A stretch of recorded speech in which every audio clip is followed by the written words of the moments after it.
When I was young, they used to call me the Diamond Widow.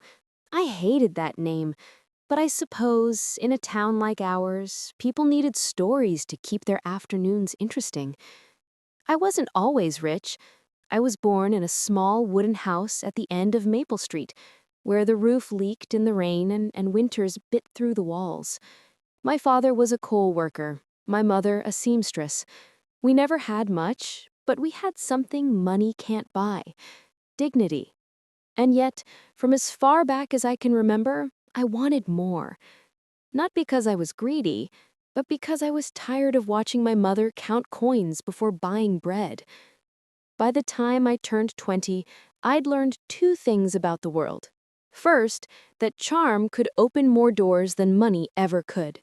And second, that love was a currency far rarer than gold. When I met Edward Caldwell, I was working as a waitress in a small cafe on the hill. He was the kind of man every woman noticed: tall, elegant, the son of the richest banker in town. He ordered black coffee and always left a tip that felt like an insult: too large to refuse, too small to make me forget my place.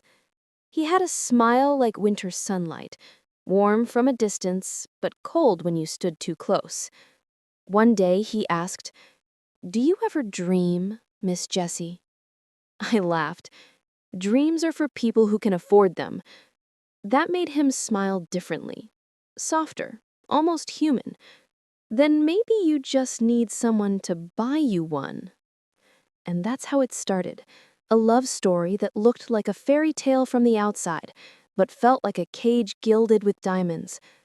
Within a year, we were married. The ceremony was the grandest the town had ever seen. The church bells rang for an hour straight. The mayor himself toasted our union. When we moved into the Caldwell mansion, a palace of marble floors, chandeliers, and portraits of people who never smiled, I thought I'd won the world. But wealth has a way of showing you the price of things you didn't know you were selling. Edward was kind at first, too kind. He brought me silk dresses, pearls, perfumes from Paris, but when I tried to hang my mother's old photograph in the living room, he said, "Jessie, darling, that doesn't fit the decor." So I hid it in a drawer. Then came the dinners, the social clubs, the endless parties where people smiled with their mouths, but not their eyes. I learned how to laugh when I wasn't happy, how to compliment people I didn't like, and how to dance when my feet hurt. And the more they admired me, the lonelier I became. Edward spent nights away claiming business trips, and when he was home, he'd stare out the window in silence. Once I asked what he was thinking about.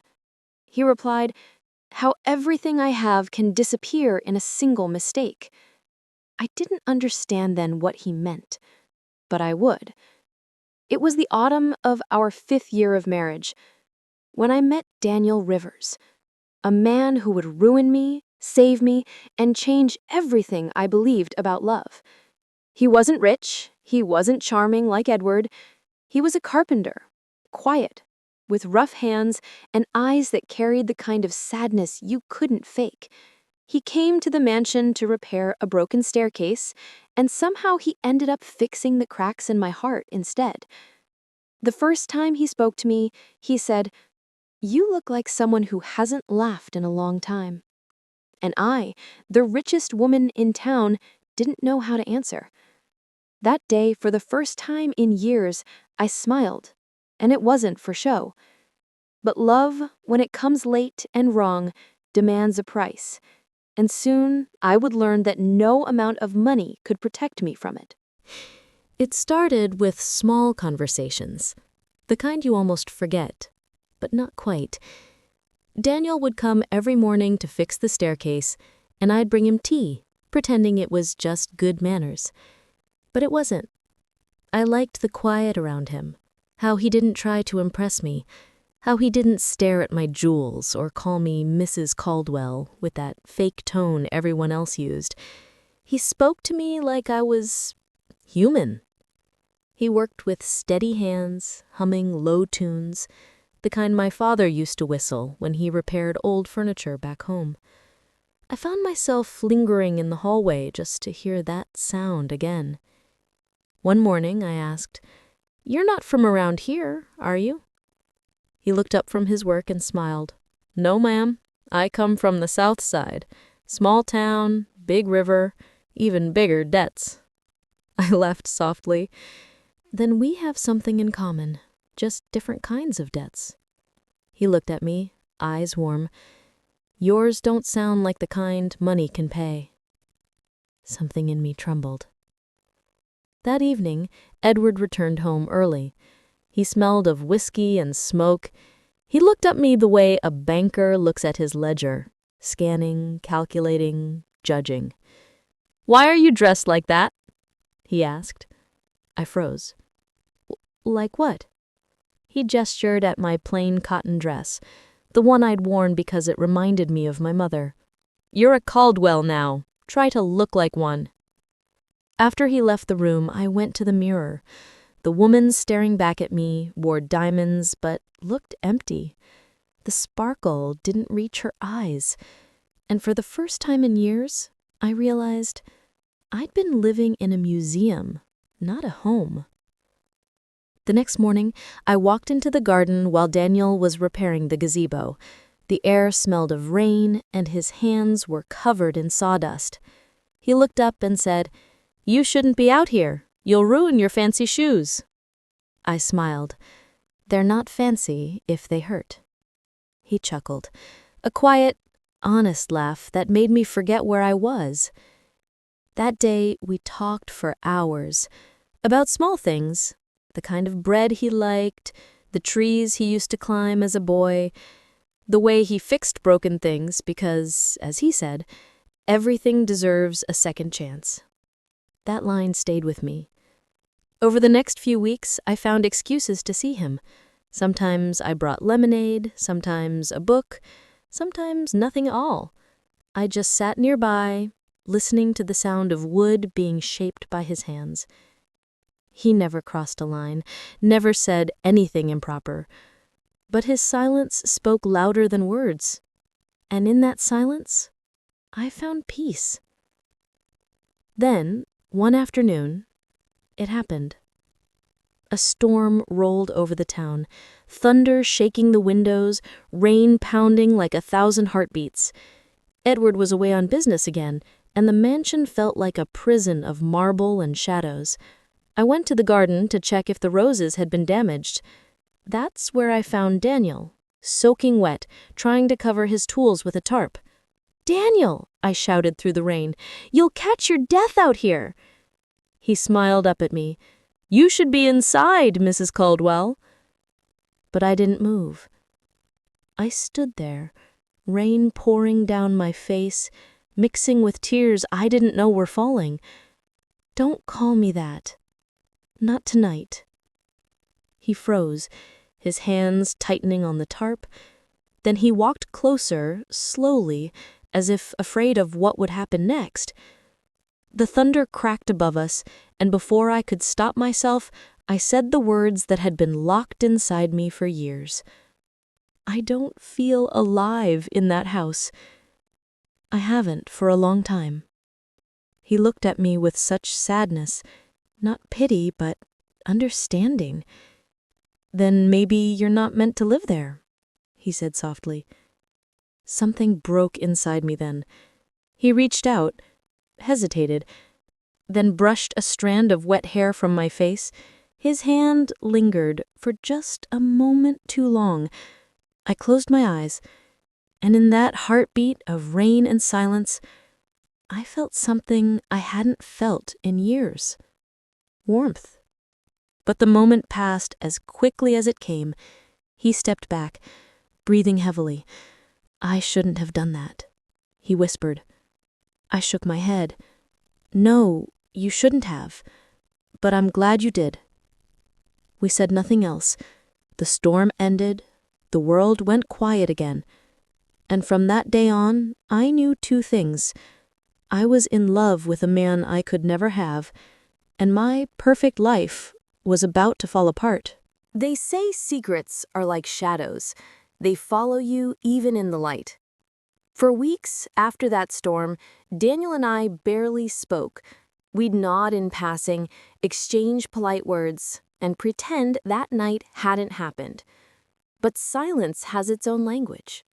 Every time our eyes met, the truth whispered between us. We both remembered.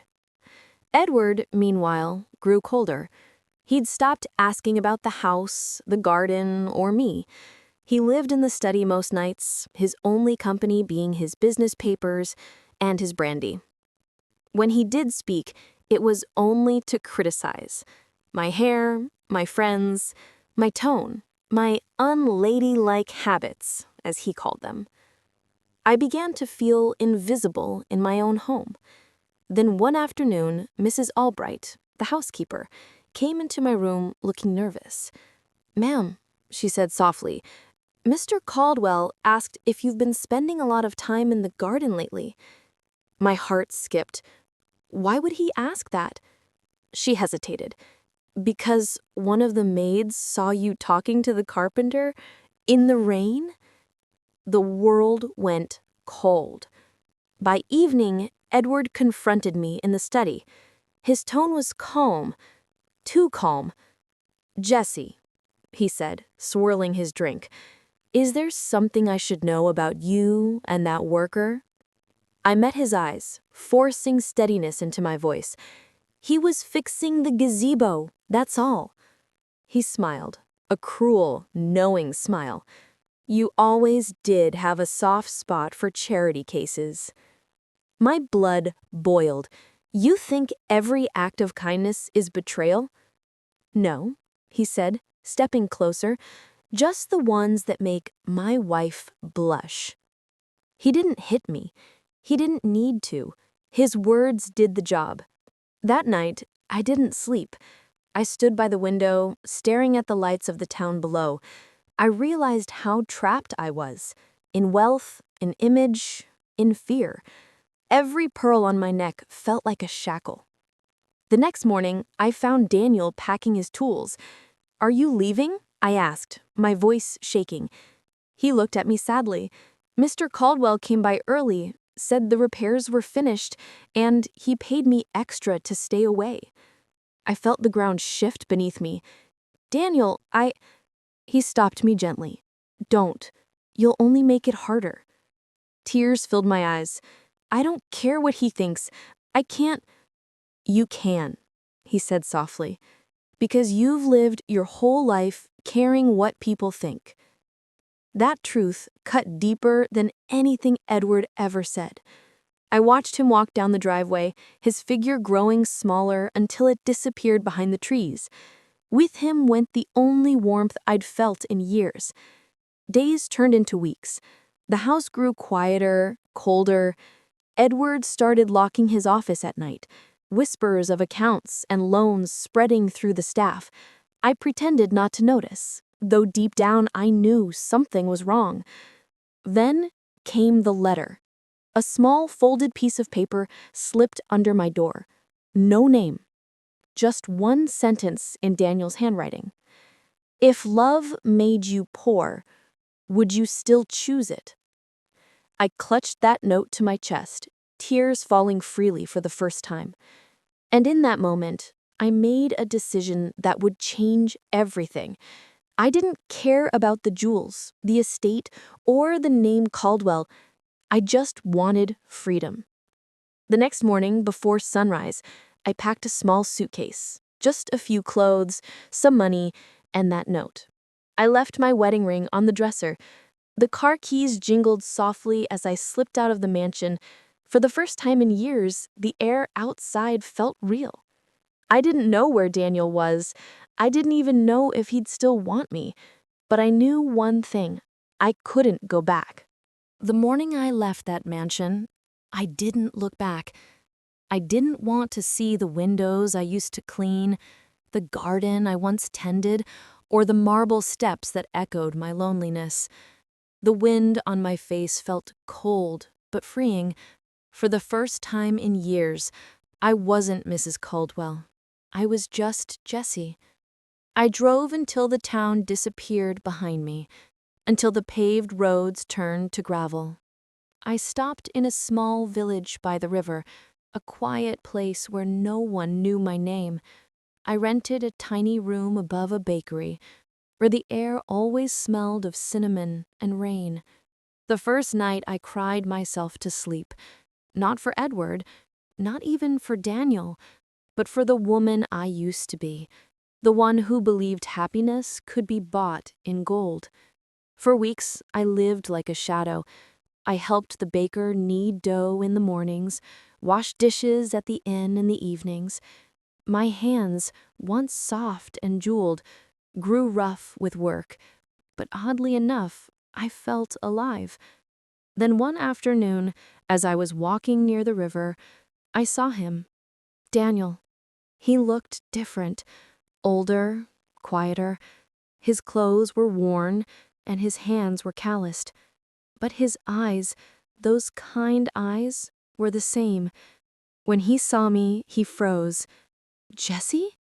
I nodded, trembling. "It's me." He walked closer, disbelief written across his face. "You left him?" "Yes." The word came out like a prayer. I couldn't stay in that house anymore. I couldn't stay where love was a sin. He didn't say anything for a long time. The only sound was the river, slow, steady, eternal. Finally, he said, "You shouldn't have thrown everything away for me." I shook my head, tears spilling down. "I didn't do it for you. I did it for me. You just reminded me what life felt like." He smiled sadly. "And what now?" I didn't have an answer, so I just took his hand, rough, warm, real, and held it. For a few months we lived quietly. We rented a small cottage near the woods. I grew herbs and flowers, and Daniel built furniture for the locals. We had little money, but I learned something new. Peace doesn't need wealth. It needs love and honesty and mornings that begin with laughter. But happiness, as I learned too well, doesn't last forever. One winter night, Daniel went out to deliver a chair to a nearby farm. A storm rolled in, thick and cruel. He never made it back. They found him by the river the next morning, the one that curved behind our cottage, the same river where we'd first found peace. I buried him under the oak tree behind our home. No grand ceremony, no marble stone, just his name carved by my own trembling hands. Years passed. My hair turned silver, my hands shook, and the world forgot my name. But I still wake up every morning, look out at the river, and whisper, "I'd choose you again." They say I was foolish, that I traded wealth for sorrow. But I think I traded emptiness for love. Now, sitting in my rocking chair, I look at the sunset beyond the hills and smile. Because even if love made me poor, it made me whole.